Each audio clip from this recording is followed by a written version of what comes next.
Mic थोड़ा सा पास कर लेना।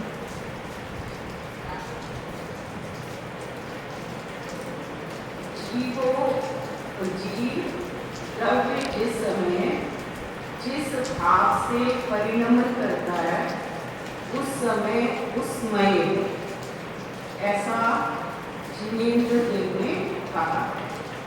इसलिए धर्म परिणत आत्मा को धर्म समझना चाहिए। कल हमने ये पढ़ा था कि धर्म द्रव्य, जो भी द्रव्य है, जिस भाव से परिणमन करता है तो वो उस भाव मुक्त हो जाता है, उस भाव से तन्मय हो जाता है, तन्मय हो जाता है उस भाव में। इसलिए जो आत्मा धर्म से परिणत है तो वो किस रूप हो गया? धर्म रूप हो गया। तो रत्नत्रय रूप समय दर्शन से परिणत आत्मा जब समय दर्शन श्रद्धान समय होता है तो उस श्रद्धा का उनका जो परिणमन होता है तो वो भी कैसा होता है? सम्यक परिणमन होता है, सम्यक श्रद्धान को लिए परिणमन होता है। ऐसे ही सम्यक ज्ञान से युक्त आत्मा का सम्यक ज्ञान में, सम्यक चारित्र से युक्त आत्मा का उस चारित्र रूप परिणमित होता है। तो जिस धर्म है ना, धर्म की भीतर आत्मा है, धर्म प्रकट हो गया तो वो जो धर्म परिणत हो गया तो उसी भाव, उससे भाव से उठने वाला जो भाव है वो भी कैसा होगा? धर्म। तो धर्म से परिणत आत्मा भी कैसा होगा? धर्म। जैसे लोहे के का हम कड़ा बनाए तो वो किस रूप होगा? कड़ा लोहमय। अगर स्वर्ण का कड़ा बनाते हैं तो वो स्वर्णमय। इस तरह से जिस भाव से आत्मा परिणत होता है तो वो उस भाव से तन्मय होता है। ये बात अंदर पड़ेगी। अब इसी की कॉन्ट्रीब्यूशन में अगली गाथा आज हम करेंगे। अब यहाँ जीव का शुभ अशुभ और शुद्धत्व निश्चित करते हुए करते हैं, अर्थात यह बतलाते हैं कि जीव में शुभ अशुभ और शुद्ध। अब हम पहले गाथा का पाठ पढ़ेंगे, उसके शब्दार्थ समझेंगे, कैसे अर्थ निकल रहा है वो समझेंगे और फिर उसके बाद उस अर्थ का और भाव समझेंगे। तो सम्यक ज्ञान के अंत होते हैं ना, पहला कौन सा होता है ना? वो सम्यक दर्शन के होते हैं। हाँ, तो ज्ञान का आचार तो होता है लेकिन वो 8 अंग से होते हैं। पहला व्यंजनाचार। व्यंजनाचार को हम शब्दाचार भी कहते हैं कि वर्ण का कोई सारे वर्ण हैं तो इसका किस तरह से शब्दों की से फॉर्मेशन होती है, कौन सी विभक्ति लगती है, तो ये सब जो उससे कैसे वो शब्द निष्पन्न हुआ, कौन सा उपसर्ग लग रहा है, प्रत्यय लग रहा है, तो ये सारा शब्दाचार में आता है और उसका सही उच्चारण। तो ये सब हुआ शब्दाचार। और अर्थाचार में क्या हुआ? उसका जैसा अर्थ है वैसा अर्थ समझना, ये हुआ अर्थाचार। और तीसरा अंग था उभयाचार।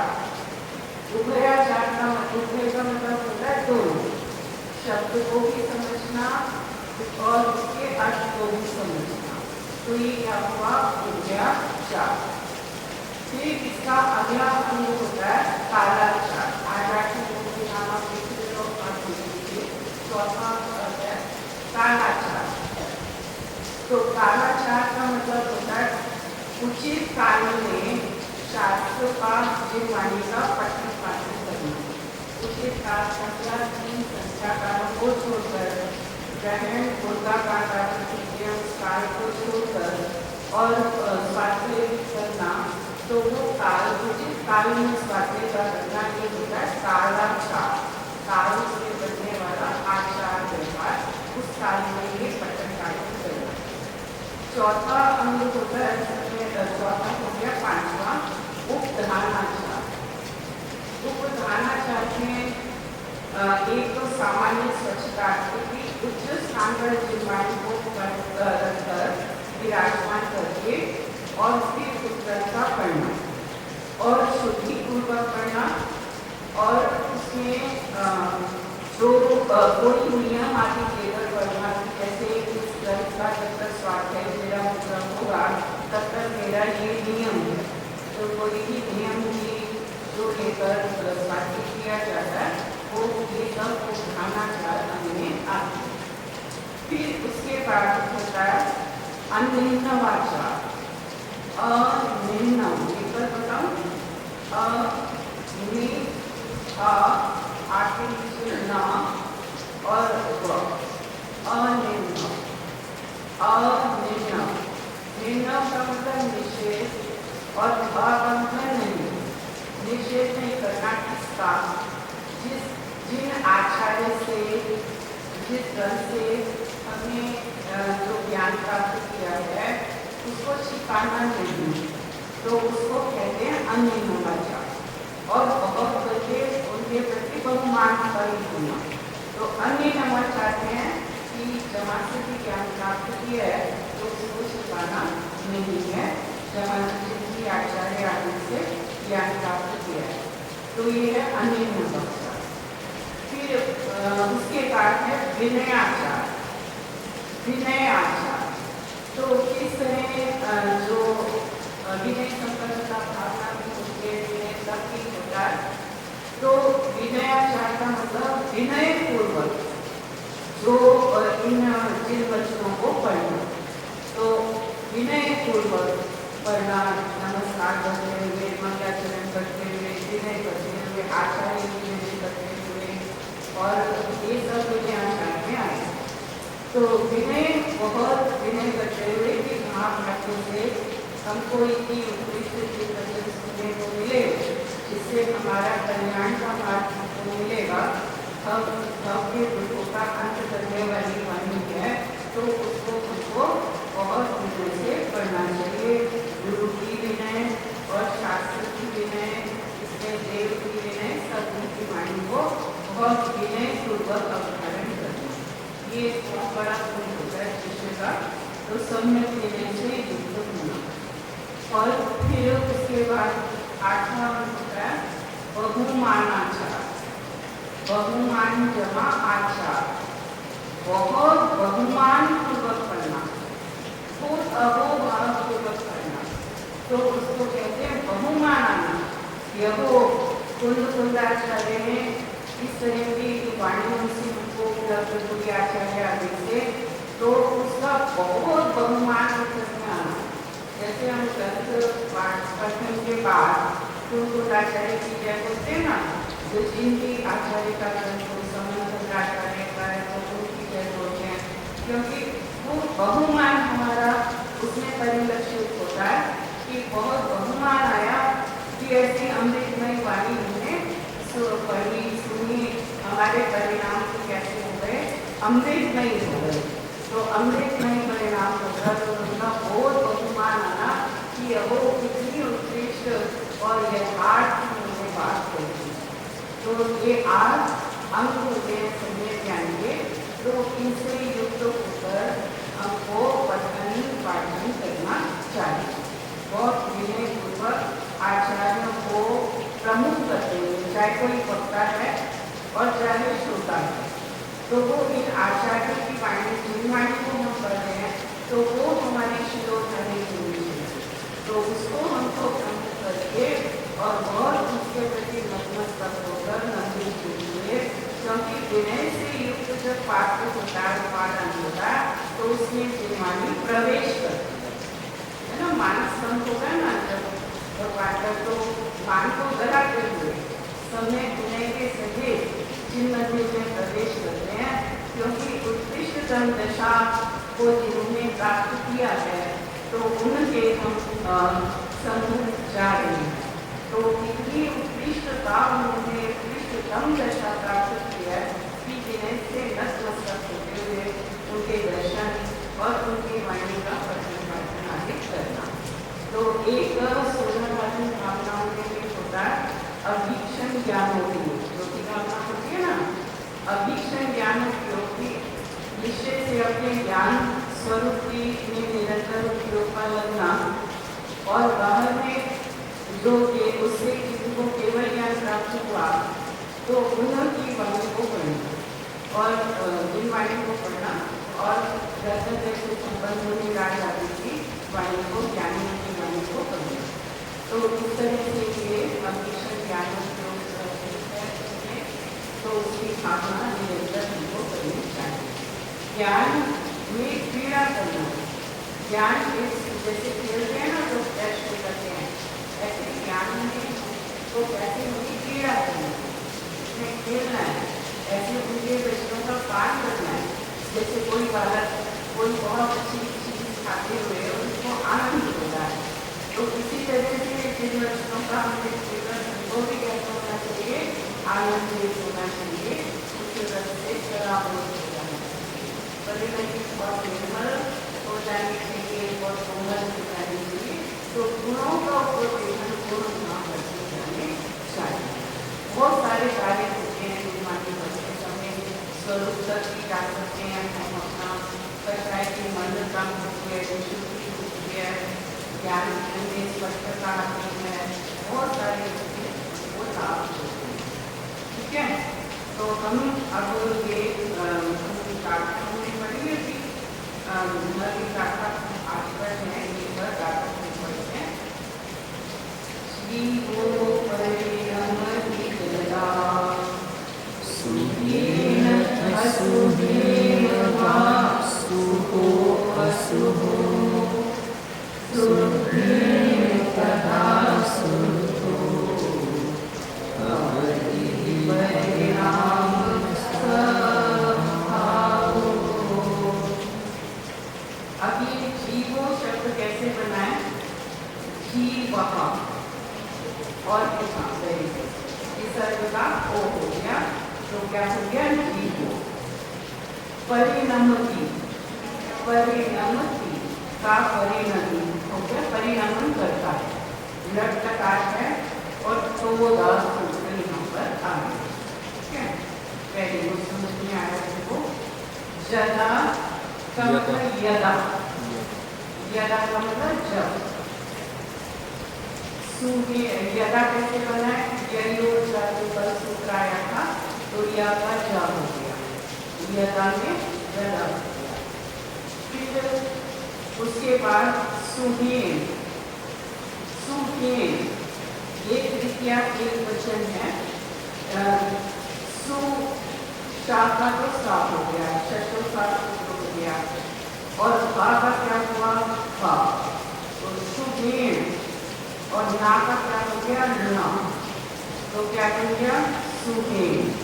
तो सुहेन से बना सुहेन।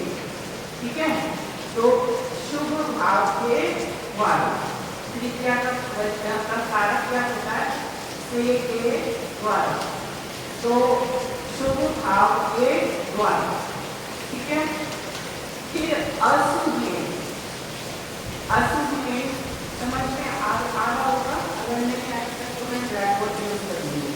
ठीक है, असुहेन, अशुभेन है ना, आ लग गया तो शुभ भाव नहीं है, कैसा हुआ, शुभ से पीछे अशुभ, तो अशुभेन, अशुभ भाव से योग। ठीक है, एक वर्ड क्लियर हो गया सबको शब्द कि असुभेन का मतलब अशुभेन की अशुभ भाव के द्वारा। वा का मतलब होता है या, अथवा होता है ना उससे, अथवा या। सुहो अशुभो, शुभा अशुभा, तो उससे बनते हैं ये शुभो अशुभो, शुभ और अशुभ। सुहेन, सुहेन ये है सुहेन, तो शा का क्या हुआ है, सा, तो सुहेन तदा, तदा का मतलब क्या हुआ, तब। सुधो कहाँ जा रहे हो बेटा, तबियत खराब,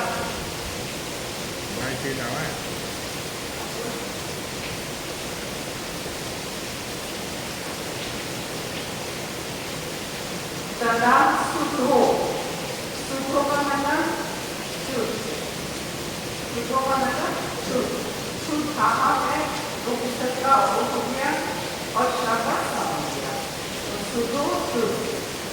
अवधि होता है, अवधि, अवधि होता है, थी कि परिणाम स्वभावों परिणाम स्वभाव।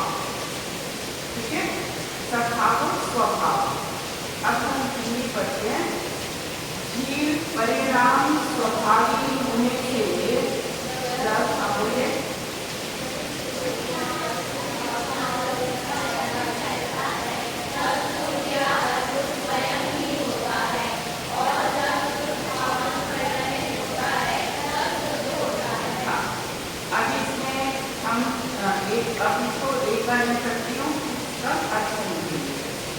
जीव परिणाम स्वभावी होने से।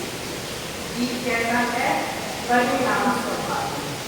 परिणमन परिणमन होता है। अभी मैं इसको क्लियर करूंगी, पहले शास्त्रीय तरीके से समझ लीजिए कि जीव परिणाम स्वभावी होने से। परिणाम स्वभावी है, कितने परिणाम होते हैं? तीन, शुभ, अशुभ और शुभ। ठीक है ना, तीन परिणाम। तो परिणाम स्वभावी होने से जब शुभ या अशुभ भाव परिणमन करता है तब शुभ या अशुभ स्वयं ही होता है। जब वो शुभ अशुभ भाव परिणमन करता है तो कौन परिणमन कर रहा है? जीव स्वयं परिणमित हो रहा है। तो वो स्वयं परिणत होता है और जब शुद्ध भाव परिणमित होता है तब शुद्ध होता है और जब शुद्ध भाव परिणमित होता है तब। तो बेसिक बात आप ध्यान में रखिए, फिर मैं इसको एक्सप्लेन करती हूँ कि जीव परिणाम स्वभावी होने से जब शुभ या अशुभ भाव को परिणमन करता है तब शुभ या अशुभ स्वयं ही होता है और जब शुभ भाव को परिणमित होता है तब शुद्ध होता है। इतनी बात हमने यहाँ पढ़ी। अब इसमें कैसे हम समझेंगे? सारे हमने में आपने सूत्र पढ़ा है कि उत्पाद रूपम सत्व द्रव्य का लक्षण है और कैसा है वो? उत्पाद व्यय और द्रव्य से युक्त है। सारे ही पदार्थ कैसे हैं? परिणमनशील हैं। सब में हर समय कैसा क्या होता है? परिणमन परिणमन परिणमन। देखो एक परिभाषा लिख लो, यह परिणमती सकर्ता। अमृतचंद्राचार्य ने समय साहित्य की टीका करते हुए ये लिखा, यह परिणमती सकर्ता कि जो परिणमन करता है वो भाव का कर्ता करता है। ठीक है, अब सब द्रव्यों में परिणमन हो रहा है। सब द्रव्य हैं, उनमें कितने गुण हैं? सारे द्रव्यों में अनंत, और अनंत गुणों का एक साथ क्या होता रहता है? परिणमन होता रहता है। तो जो वो परिणमन होता है उसको हम कहते हैं क्रिया, और जिसमें परिणमन होता है उसको कहते हैं कर्ता। जिसमें परिणाम होता है, परिणमन करता है, उसको कहते हैं कर्ता। परिणमन का होना उसको क्या कहते हैं? क्रिया। और फिर उससे जो परिणाम बनता है, जो भाव बनता है, उसको हम कहते हैं परिणाम। तो परिणाम कर्म कर्म। तो तीन चीजें हैं, कर्ता, कर्म और क्रिया। तो जो जो भाव परिणमन होता है तो वो जो भाव है वो हो गया परिणाम, कर्म हो गया, और जो क्रिया हुई वो परिणमन हुआ, उसको क्रिया कहा, और जिसमें हुई उसको क्या कहा? वो हुआ कर्ता। ठीक है, अब हम इसको जीव पर घटित करेंगे। हम क्या है? जीव। और जीव में स्वभाव रूपी परिणमन की ताकत है और विभाव रूपी। ये इसी ग्रंथ में आगे आएगा कि जीव में स्वभाव रूपी परिणमन करने की ताकत परिणमता है और विभाव रूपी परिणमन करता है। जैसे जल शीतल है तो अपने स्वभाव रूपी परिणमन करता है, जब अग्नि का सेवन पाकर वो विभाग को गर्म उष्ण रूप भी परिणमन करता है। ठीक है ना। तो इसी तरह हमारा स्वभाव भी कैसा है कि हम स्वभाव रूप भी परिणमन करते हैं और विभाव रूप भी परिणमन करते हैं। जो शुभ और अशुभ भाव होते हैं तो वो विभाव होते हैं, और जो शुद्ध भाव होता है वो हमारा स्वभाव होता है, वो परिणमन होता है।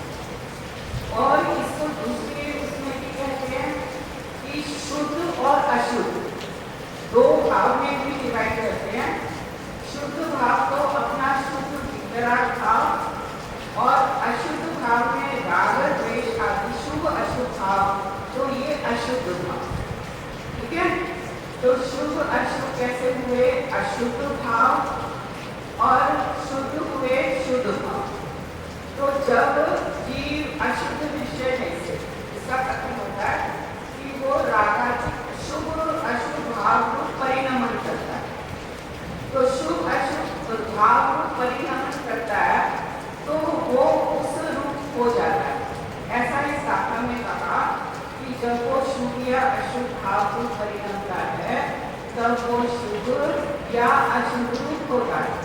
जैसे जल उष्ण रूप हुआ, इसी तरह से वो शुभ अशुभ रूप परिणमित होता है। ये अशुद्ध परिणमन है जीव का।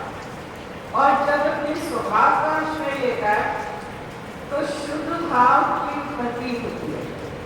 अनादिकाल से जीव जब तक अपने आत्मज्ञान को प्राप्त नहीं हुआ, सम्यक दर्शन को, तब तक वो इन शुभ अशुभ भाव की परिणाम है, अशुद्ध भाव की परिणाम है।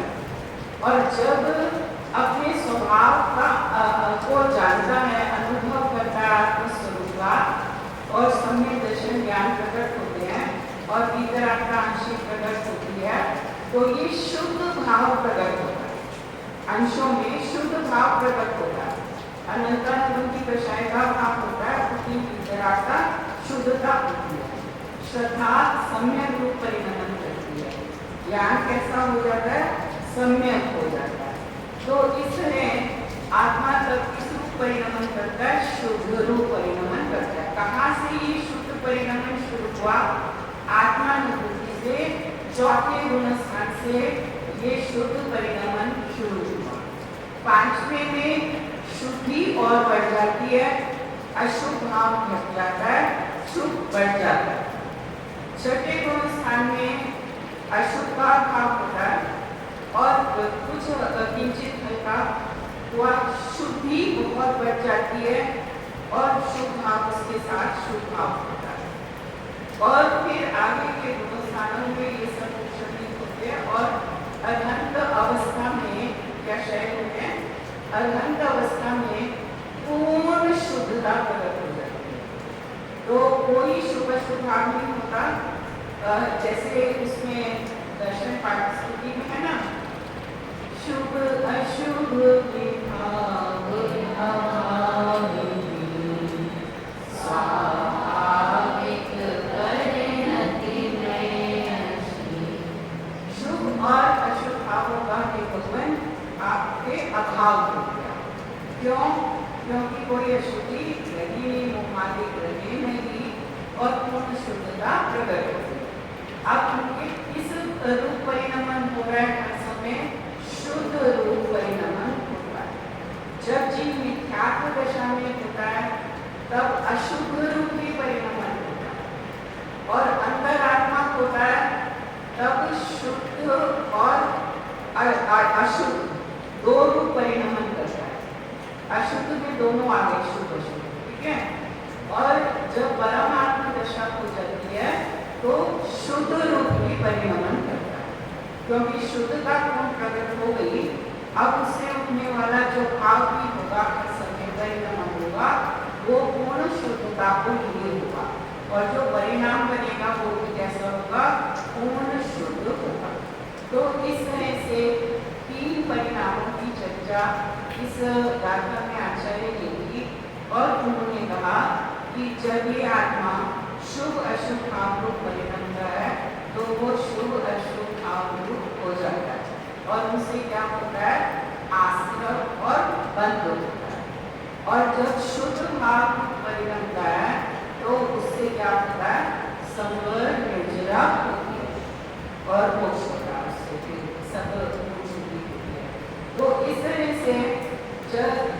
अंतरात्मा की जितनी शुद्धि होती है उतना तो उसके संवर नीचरा होती है, जितनी अशुद्धि होती है शुभ अशुभ भाव उतना उसको आश्रव बंध होगा।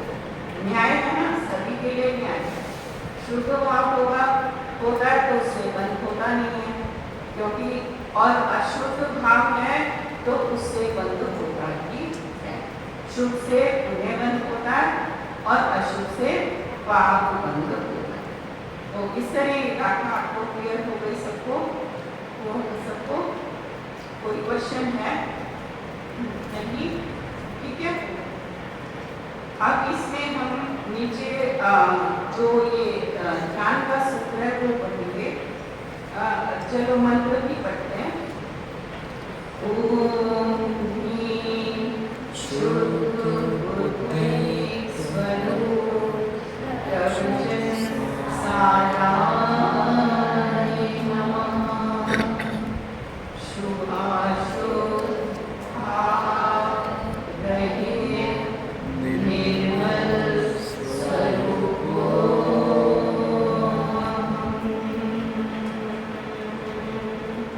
ऐसे ऊर्जा रहनी चाहिए। ऊर्जा, ठीक है, ज्ञान केंद्र जागृत होते हैं इससे। शुद्ध, अब इसके अर्थ पढ़ते हैं। ओम ह्रीं शुद्ध बुद्धि स्वरूप। शुद्ध है और बुद्धि का मतलब बोध, केवल ज्ञान होगा। जो शुद्ध बोध है केवल ज्ञान, जहाँ कोई राग रहित नहीं है और पूर्ण शुद्धता को प्राप्त हुआ और पूर्ण बुद्धता मतलब ज्ञान को प्राप्त हुआ, अनंत ज्ञान हुआ ना भगवान के।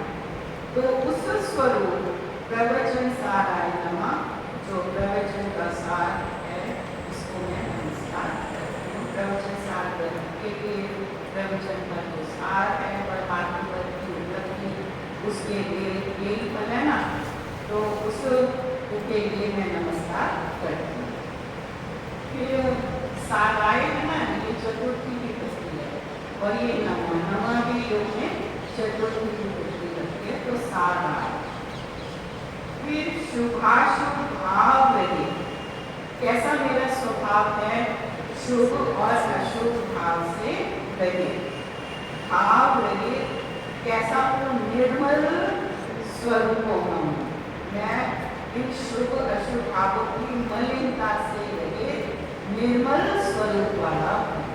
तो उसमें ऐसा ध्यान में लेते हुए सूत्र का उच्चारण करते हुए जो शुभाशुभ भाव है वो उपशांत होने चाहिए, उससे विरक्ति आनी चाहिए, और जो स्वभाव है उसकी और दृष्टि शुद्ध स्वभाव है, निर्मल स्वभाव है, तो उस निर्मल स्वभाव की ओर दृष्टि जाते हुए ऐसे स्वभाव वाला मैं हूँ, और जो अपना आत्म स्वरूप है उस आत्म स्वरूप की ओर उपयोग होना चाहिए। शुभाशुभ से अलग, निर्मल मलिनता से अलग और पवित्रता शुद्धता से युक्त जो अपना आत्म स्वभाव है उसकी ओर दृष्टि करते हुए और उपयोग अपने आत्म स्वरूप में है। तो बार बार पढ़ते रहो और अपने स्वरूप को उपयोग को अपने स्वरूप की ओर ले जाते जाओ, ऐसा इसमें कार्य करना चाहिए। और इसमें कभी किसी भाव पर हम स्ट्रेस दे सकते हैं, ज़्यादा जोर दे सकते हैं, कभी किसी जैसे शुभाशुभ भाव से लेकर उसे विरक्त हुए उस पर जोर दे रहे हैं, कभी निर्मलता स्फटिक की तरह निर्मल ऐसा शुद्ध परिणाम है। तो जैसे शुद्ध स्फटिक के समान भगवान की देह होती है ना, तो उसके परिमाण उसमें से जो परमात्मा है पूर्ण निर्मल हो गया, तो जो मानव शुद्ध भगवान की देह है ये उस स्फटिक के समान परिणाम डाले कि आत्मा पूर्ण शुद्धता को प्राप्त हुआ। जैसे क्रोधाधिक विभाग होते हैं तो हमारे फेस पर झलकते हैं ना, इसी तरह जब शुद्ध पूर्ण भाव हो जाते हैं तो वो उनकी भी देह पर झलकते हैं और उसी का प्रतिबिंब हम यहाँ पर स्थापित करते हैं। वो शुभाशुभ भाव से नहीं, उस भाव को करते हुए भगवान का बहुमान आना चाहिए कि भगवान आप पूर्ण शुद्धता को प्राप्त हुए, जरा अपनी मलिनता नहीं रही, हमको भी ऐसी शुद्धता प्राप्त हो। तो शुद्धि की भावना करनी चाहिए, परिणामों को निर्णय करना चाहिए। अब अगला हम पढ़ते हैं। एक इसमें तुमको आज छोटी सी मैं स्टोरी सुनाती हूँ, अभी मेरे को याद आ गई इसी बात पर। एक दो जीव थे, तो एक जीव बहुत अच्छा एक जो गार्डन है, बगीचा है, उसमें बहुत सारे फूल लगे हुए थे, उनकी सुगंध लेकर आया। तो उसने दूसरे जीव को कहा कि चलो चलो वहाँ चलो, और ना वहाँ बहुत सुगंध है, चलो मैं तुमको सुगंध का वेदन कराऊँ। तो वो जो जिस चीज को ले जा रहा था वो बहुत सारे दुर्गंध के कणों को रखे हुए था, उसको उस दुर्गंध में मजा। तो उसने ये कहा, जो चीज ले जा रहा था उसको ले गया। तो वहाँ पर वो पूरा गार्डन घूम आया। दूसरा जीव कहते सुगंध तो आई नहीं, सुगंध तो आई नहीं। तो फिर उसने कहा अच्छा क्या गलती होगी। तो उसने कहा ये जो दुर्गंध के कण तुमने हाथ में रखे हुए ना, तो उनको निकाल दो, तो फिर सुगंध आएगी तुमको। तो उसने क्या किया, दुर्गंध के कण नाक में से निकाले, तो उसको सुगंध आई। तो उसको बहुत अच्छा लगा, अरे मैं तो दुर्गंध में ही सुख मान रहा था और इतना सुगंध का मुझको पता ही नहीं था, और आज तुमको धन्यवाद, इस सुगंध तुमने इस गंध का ज्ञान किया, बहुत अच्छा लगा उसको। इसी तरह से जिनवाणी पूरी निर्मल है, पूर्ण निर्मलता को जो प्राप्त हो गए उनकी वाणी है, तो उसके लिए हमारे परिणाम में जितनी विशुद्धि होगी, तो उतना हम उस जीव शासन की सुगंध को हम ग्रहण कर पाएंगे, तो उतना हम ग्रहण कर पाएंगे। और जितने राग आदि की जो मलिनता शुभ शुभ भाव संकल्पों से बार बार खचित मन करेगा, तो उसमें भी हम ये निर्मल वाणी को धारण नहीं कर पाएंगे।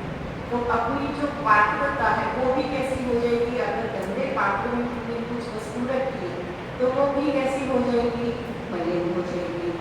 तो जितनी स्वच्छता हम विशुद्धि परिणामों की कर सकें, जब भी स्वाध्याय के लिए जाएं तो जाते हुए हमारे परिणाम में वो निर्मलता आ जानी चाहिए, और निर्मलता निर्मलता आते हुए हम ये प्रवेश करने के इसके लिए बहुत प्यासे हो जाए। पात्रता है शिष्य की, बहुत प्यासे होकर कि ये जीव वचन ये एब्जॉर्ब हो मेरे, जितना मैं अनादिकाल से दुखी हो रहा हूँ और इस तरह सुखी हूँ, तो मेरे कल्याण जहाँ मेरी बात होती है ऐसी वो वाणी मेरे अंदर एब्जॉर्ब हो, तो उसको एब्जॉर्ब करने की हम भावना होनी चाहिए। तो जब उसको ऐसे भाव से एब्जॉर्ब करेंगे तो उसको हम अपधारण कर पाएंगे उस वाणी को। तो ये इसमें इसलिए मैंने ये आपको स्टोरी सुनी, ठीक है। चलिए अब हम अगली गाथा करते हैं। नदी बिना परिणाम अथोर्थम विनेह परिणाम दर्गुण पज्जयतो अथो अधिकरणे भवतो। नथी, नथी का मतलब होता है नास्ति, नहीं है। न न जमा अस्थि, नास्ति शब्द है ना, तो न जमा अस्थि, अस्थि का मतलब है न का मतलब नहीं, तो उससे ये क्या बना, नथी, नास्ति से बना नथी, नहीं है। बिना, बिना, बिना, परिणाम, परिणाम के, ठीक है। अर्थो, अर्थ कहते हैं अर्थ, अर्थ का मतलब पदार्थ, ठीक है। अर्थ से ये बना है अर्थो, अर्थ है ना, प्राप्त है अर्थो, तो अर्थ पदार्थ है। फिर अर्थम आया कि अर्थ के, अर्थो ये एक वचन है कि अर्थ, और फिर यहाँ अर्थ के विभक्ति लगे, विनेह बिना, परिणाम परिणाम। ठीक है, इतना समझ आया। नहीं बिना परिणाम नहीं है, बिना परिणाम के अर्थो द्रव्य पदार्थ, और अर्थम भी नहीं है, पदार्थ के बिना परिणाम नहीं। दो बातें बनी। ठीक है, द्रव्य गुण परिचयत्व, द्रव्य का मतलब द्रव्य, देव का लोग पूरा यहाँ द्रव्य गुण परिचयत्व, परिचय जमा अत्व, परिचय का मतलब पर्याय और अत्व का मतलब उसमें मिली, उसमें जो है अत्व पदार्थ, अस्तित्व निवृत्तो निवृत्तो, अस्तित्व का मतलब है अस्तित्व, अस्तित्व, निवृत्तो निर्वृता, निवृत्त मतलब कि जिससे बना हुआ, पुनः बना, तो ऐसा कहा। ठीक है, अब हम अर्थ पढ़ते हैं। इस श्लोक में परिणाम के बिना पदार्थ नहीं है, पदार्थ के बिना परिणाम नहीं है, पदार्थ द्रव्य गुण पर्याय में रहने वाला और अस्तित्व से बना। तो वो अस्तित्व कैसा है? उत्पाद, व्यय और द्रव्य में। इतनी बात यहाँ पर आई, समझ में आ रहा है? आप इसको मैं एक्सप्लेन करती हूँ। इस लोक में परिणाम के बिना कोई पदार्थ नहीं। पहले कितने पदार्थ होते हैं? 9 पदार्थ हैं, और इसमें पदार्थ में 6 द्रव्य गर्भित होते हैं। तो जीव का हम जीव पर विकसित करेंगे। जो जीव है बिना परिणाम के है क्या? निरोध से लेकर सिद्ध तक भगवान तक का कोई भी जीव है संसार में, उसके परिणाम होते हैं या नहीं? होते हैं, क्योंकि उत्पाद व द्रव्य से युक्त सभी पदार्थ हैं, सभी में नवीन पर्याय का उत्पाद होता है और पुरानी का व्यय हो जाता है और द्रव्य सदा बना रहता है। जैसे मिट्टी है, मिट्टी का घड़ा बना, फिर घड़े का व्यय हुआ है और मिट्टी तो रही उसमें, तो नवीन पर्याय का उत्पन्न होना, पहली पर्याय का नष्ट होना और द्रव्य का हमेशा बना रहना, ये सभी में होता है। तो परिणाम के बिना कोई है, हम हैं, तो हमारा भी परिणाम हो रहा है, शुद्ध हो रहा है या अशुद्ध हो रहा है, और ज्ञानी जन है हमने से कोई, तो उसका शुद्ध भी होता है। तो इस तरह से ये परिणाम हमारे हो रहे हैं। तो परिणाम के बिना द्रव्य नहीं, क्योंकि द्रव्य के अनेक अनंत गुण हैं, उनका परिणाम होता है और परिणाम से क्या बनता है? कोई ना कोई परिणाम बनता है। जैसे हम जान गए, जानना तो क्रिया हुई, फिर जाना गया, परिणाम हुआ ना जानने का, और किसका हुआ? हमारा। तो वो परिणाम किसके आधार से उठा? हमारे आधार से। हम ही होते तो कैसे उठता? तो पदार्थ के आधार से, वस्तु के आधार से परिणाम होता, बिना उसके कैसे हो जाएगा? है ना, तो गधे का सीन है, जैसे वो अलग उदाहरण है कि जो अगर द्रव्य होगा तो उसका परिणाम, मिट्टी होगी तो उससे कुछ ना कुछ बनेगा, नहीं तो कैसे बनेगा? और जो अर्थ बिने है परिणाम, और परिणाम के बिना अर्थ नहीं है। जो द्रव्य भी है वो परिणाम के बिना नहीं, क्योंकि उसमें भी हमेशा परिणाम होता है, तो उसका भी परिणाम होता है। तो परिणाम के बिना द्रव्य नहीं है और द्रव्य के बिना परिणाम नहीं। ठीक है, और पदार्थ कैसा है? द्रव्य गुण पर्याय में रहने वाला पदार्थ है, द्रव्य है और उसके अनंत गुण हैं, और उन गुणों की हर समय परिणाम उससे जो परिणाम बना उसको क्या कहते हैं? पर्याय। तो उसकी पर्याय में तो वो किसमें बोली है? द्रव्य में बोली है। जैसे सागर में लहरें उठती हैं, ट्रेन उठती हैं, तो किसमें बोली है? सागर में। इसी तरह से द्रव्य कैसा है? गुण पर्यायों पर। गुणों के समूह को क्या कहते हैं? ये तो बड़ी भाषा सबने पढ़ी होगी, है ना? और उनकी क्या होती है? पर्याय। तो इस तरह से पदार्थ है और उसमें गुण है और उनका हर समय क्या होता रहता है? परिणमन, परिणाम होता रहता है। इसको उमा स्वामी आचार्य ने कहा उपाद सत। ठीक है। अब उसमें रहने वाला है, उसी का ही पर्याय हो रही है। अब जैसे सोने का कड़ा बना, तो कड़ा और सोना अलग है क्या? नहीं। तीन आदि गुण है वो अलग है क्या? नहीं। उसे में ही है ना सारे। तो द्रव्य गुण, इसमें एक सूत्र हमेशा याद रखना, उमा स्वामी आचार्य का तत्वार सूत्र का सूत्र है गुण पर्याय युक्त द्रव्य। गुण पर्याय युक्त द्रव्य कि द्रव्य कैसा है? गुण और पर्यायवान। गुण पर्याय, पर्याय को काट के हम अलग नहीं कर सकते द्रव्य से, तो वो अनंत पर्याय को पीकर बैठा। तो द्रव्य है कैसा है? गुण पर्याय, गुण पर्याय व द्रव्य। तो ऐसा वो है और उसके गुण है और उनमें हर समय परिणमन होता है और परिणाम उसका बनता है, पर्याय बनता है। ठीक है।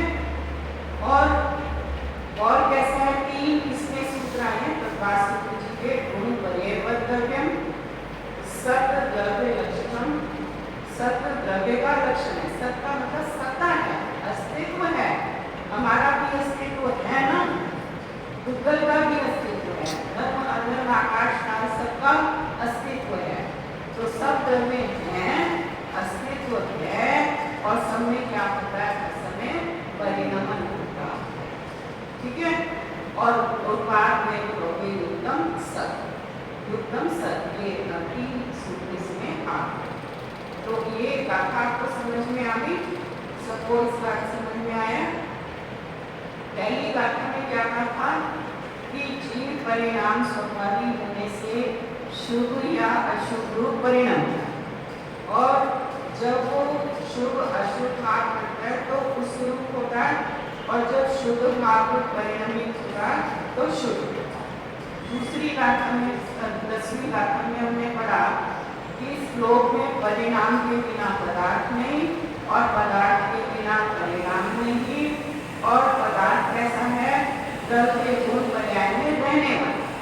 यहाँ एक भाव और कि हम है आत्मा जी, और हमें अवगुण लघु गुण है ना, सब में हमारा एक गुण भी बढ़ नहीं सकता, बाहर से आ नहीं सकता, और एक गुण भी घटता नहीं है। जितने गुण है वैसा है, बस उससे मैं बना हुआ और ऐसा अस्तित्व मेरा। ठीक है। अब हम इसके मंत्र और ध्यान के सूत्र करते हैं। ओम ह्रीं परिणाम शक्ति स्वरूप प्रवचन साराय नमः। शुद्धास्तित्व चैतन्य स्वरूप इसमें एक बात और ध्यान रखना कि जो सत्ता है उसका कभी नाश नहीं। साइंटिस्ट भी ऐसा मानते हैं कि मैटर का कभी विनाश नहीं होता, उसकी फॉर्म में परिवर्तन होता है, चेंज होता है। तो कोई भी वस्तु है, 6 द्रव्य हैं, अपना अस्तित्व लिए हैं और अस्तित्व का कभी नाश होता नहीं। हम पहले भी थे, अब भी हैं और आगे भी रहेंगे। ऐसी एक गाथा आज के ध्यान में आई। ठीक है। अब हम इनको समझते हैं मंत्रों को। ह्रीं में तो सत्य और ओम में उनकी दिव्य। तो जैसे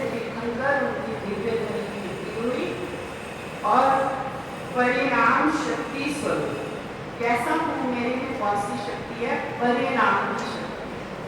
परिणाम में की परिणाम से परिणाम बनता है और परिणाम की शक्ति। तो ऐसा परिणाम शक्ति स्वरूप प्रवचन साधने के लिए मैं नमस्कार करूँगा। और ध्यान सूत्र है शुद्ध अस्तित्व चैतन्य स्वरूप। ये अनुभूति के लिए भी ये वाला ध्यान का सूत्र बहुत कार्य करें। पहले इसका अर्थ समझते हैं।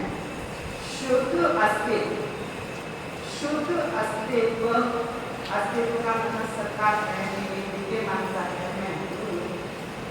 चैतन्य स्वरूप और कैसा हूँ? चैतन्य स्वरूप और अहम का मतलब मैं। ठीक है, स्वरूप को स्वरूप जमा स्वरूप को प्राकृतिक सत्ता होती है, इस स्वरूप को, और ये ऐसी फॉर्म में होता है आधा और जब सभी विषय करते हैं तो स्वरूप जमा आम, स्वरूप जमा आम, तो इस तरह किया आएगा। तो शुद्ध अस्तित्व चैतन्य स्वरूप। अब इसमें बहुत मार्मिक बातें हैं।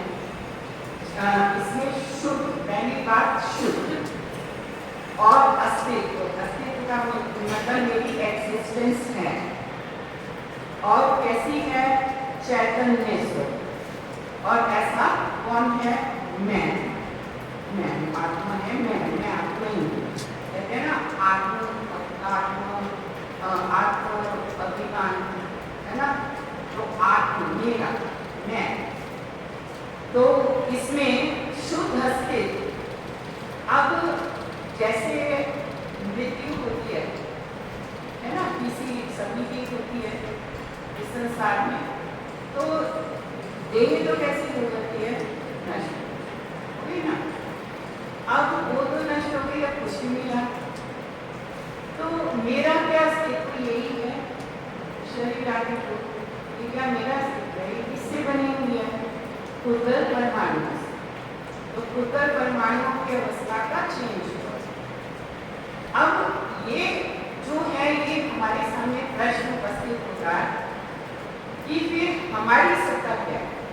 सब देखते हैं बिल्कुल, उस समय वो कुछ भी उसके बाद को देखते दिखता ही नहीं है। जैसे विमल अंकल देखे होंगे आपने, अब दिखते ही नहीं है, कुछ है ही नहीं। तो क्या वो इतना ही है कि जो शरीर मानते हो मैं किया, क्या मेरी सत्ता इससे अलग है ना? अलग है। आपने पढ़ लिया तो आपको ये समझ में आता है भी है, परंतु जब मृत्यु का आश्रय लेते हुए कोई चीज आत्मानुभूति को प्राप्त होता है सत्य पूछते हुए, तो ये क्वेश्चन उससे उठता है कि ये क्या हो गया, कहाँ चले गए? सबका कोई संपत्ति मरा और ऐसा लगा कि अभी तो वो थे और अब कहाँ चले गए?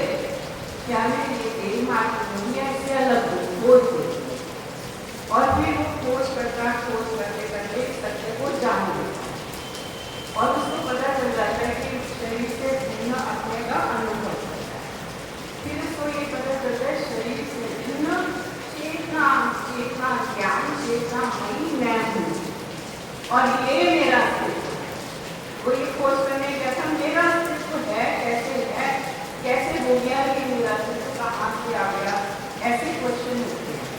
ये क्वेश्चन सबकी जो मोह की ग्रंथियाँ उनको तोड़ते हैं, दर्शन मोह को तोड़ते हैं और मिथ्यात्व को गलाते हैं, मिथ्यात्व को, और वहाँ पर आत्मानुभूति के लिए प्रेरित करते हैं। वो भी किस तरह दशा है आज पानी में आदत में, तो मैं कहती हूँ कि वो शुद्ध अस्तित्व की खोज कर रहा था और अस्तित्व की खोज करता हुआ और उसको पता चल गया कि मैं कैसा हूँ, देर आगे से चिंता उसको अस्तित्व ज्ञान में आई और चैतन्य स्वरूप ज्ञान स्वरूप अपनी जो आत्म सत्ता है, अस्तित्व है, उसका वेदन कि तो वो सत्ता कैसी है?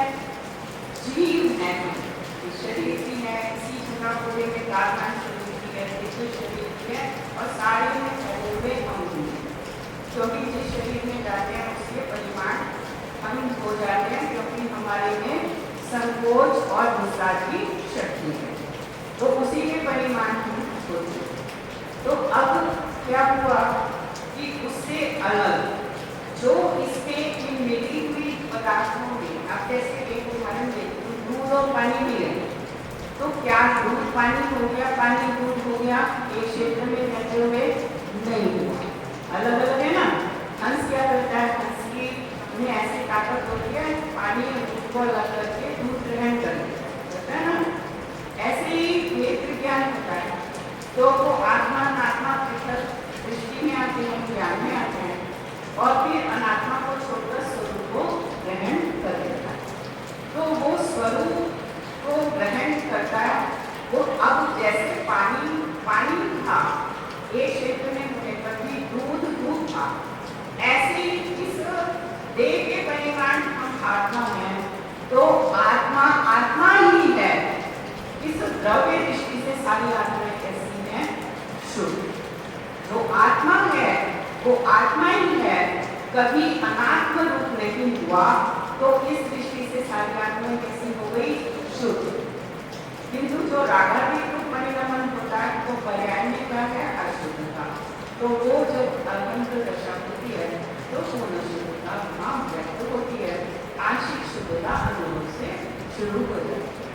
तो ये चौथा गुण स्थान जो होता है आत्मानुभूति पूर्वक पहली बात, क्योंकि हमारे समाज में दो पक्ष, वो एक पक्ष वाले ये मानते हैं कि आत्मा की अनुभूति तो मुनि राज को होती है, और एक पक्ष है जो मानता है कि आत्मानुभूति चौथे गुण स्थान पर भी जिसको आत्मानुभूति होगा चौथा गुण स्थान हो जाता है ना। आत्मा की अनुभूति होती है, क्योंकि शुद्धता प्रकट नहीं हुई तो संवर किससे होगा? जो 45 प्रकृतियों का संवर है वो तो शुद्ध भाव से हुआ ना, तो वो शुद्ध भाव वहाँ प्रकट होगा। तो ये दो तरह से शुद्धता एक द्रव्य दृष्टि से एक पर्याय। तो यहाँ शुद्ध अस्तित्व जो मैं हूँ, खाली जो मैं आत्मा हूँ, जीव हूँ, इनमें से 11 सबको पिछहत्तर शरीर 9 कर्म से भी रहित हूँ, द्रव्य कर्म से भी रहित हूँ, भाव रागादि की मेरा स्वभाव नहीं है, और उनसे भी सबको शांत होते हुए आगे को अपने स्वरूप में आज इन मिली हुई चीजों में केवल जो आत्मा है उस अस्तित्व का वेदन, ये मैं हूँ और ये मैं ऐसा हूँ। चैतन्य स्वरूप चेतना, ज्ञान चेतना का पिंड, देह के परिमाण, देह से भिन्न चैतन्य का पिंड। तो इस तरह से देह से पृथक जो अपना आत्म अस्तित्व है, शुद्ध आत्म अस्तित्व है, उस आत्म अस्तित्व का रियलाइजेशन होती है, उसका अनुभव होता है, उसका ज्ञान होता है, उसकी प्रतीति, श्रद्धा गुण होता है, उसकी प्रतीति हो रही होती है उसी समय। तो श्रद्धा सम्यक होती है अनुभव के काल में, उसी समय ज्ञान सम्यक हो जाता है, क्योंकि स्वरूप का ज्ञान हो रहा है और स्वरूप का अनुभव हो रहा है। तो ये सब इकट्ठे ही इस तरह से उस समय, तो उस समय देह का कोई ध्यान नहीं मिलेगा, कर्मार्थ पर दृष्टि नहीं है, कर्म फल पर दृष्टि नहीं है, और विषयों पर कोई दृष्टि नहीं है, और रागादि पर भी कोई विलीन हो गए वहाँ, और केवल जो शुद्ध आत्म सत्ता है उस सत्ता का वेदन, उस अस्तित्व का वेदन वो करता है। तो वो यहाँ पर इतनी बात इसमें है। तो इसके भाव अर्थ शब्द, इसका अर्थ, फिर उसके भाव को समझते हुए और भाव में गुण आते हुए रागादि को शांत होते हुए स्वरूप की ओर सम्मुख दृष्टि होती है कृष्णता, और फिर स्वरूप की ओर दृष्टि होते हुए अपने शुद्ध अस्तित्व का वेदन करते हैं। तो उसके लिए अवलंबन स्वरूप है जितने भी ये ध्यान के सूत्र हैं, तो तरह से प्रतीत होती है। इसमें गुण ही की भी निर्भरता होती है, और वह गुणों का उपग्रहण होता है, बढ़ना होता है, और अपने अस्तित्व का बोध। 3 वर्ड साइन है इसमें, देखो 4 आए हैं। शुद्ध, पहला शुद्ध जो अपना खाली आत्मा है, और फिर जब स्वभाव में जाते हैं तो रागादि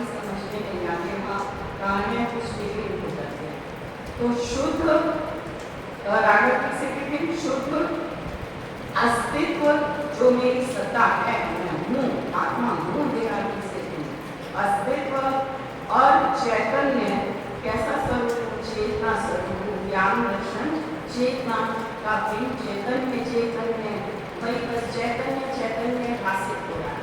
जैसा है वैसा अपने को अनुभव कर रहा है। देह आदि जैसा नहीं है वैसा अनुभव नहीं कर रहा। देह आदि को अनुभव नहीं।